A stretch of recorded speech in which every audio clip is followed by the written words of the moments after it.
All right, I've got a little update on this Roverin cooling system. There were some complaints about it taking up too much room, and I thought it was a little complicated to attach. So this kind of applies if you already have the Endura double-decker electronics kit. What this does is it replaces the upper deck. It's got holes here. You leave these short posts in, and you can take this assembly and just push it over those holes. It has a spot to put the screws. But once you have that in position, you can take your receiver and that just clips in here, nice and snug, has a spot for the antenna to come out.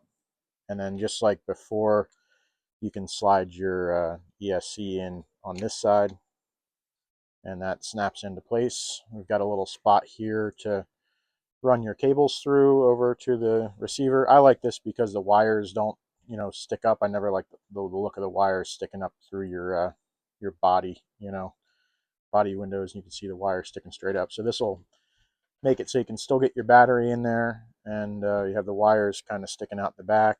And then from here, you can bolt your bolt your fan on the front. Obviously, you can snap all this stuff in and bolt this on before you put it down on the posts, but that should help to keep things a lot lower than what it was before.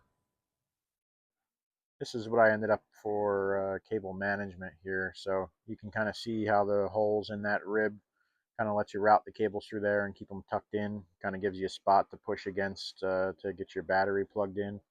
You can still slip your battery in there and get the mount on there. I just mounted the power button right on top of the receiver there. It fits pretty good. Here's this side with wires going through that rib. You can see here where the screw goes down onto that original post from the double-decker battery kit from Endura. See how the fan is mounted there. It's got plenty of room for intake. You get your exhaust out all four sides. You actually get some exhaust down the bottom, so that'll blow on the transmission and the motor. Overall, I think it turned out pretty good. When I put the body on it, you can barely see this in the window, so it's just barely above the window, and I don't have those receiver wires sticking straight up. You can see in the passenger compartment anymore. So, I mean, I might take it to the next level here and be able to mount some interior off of this thing.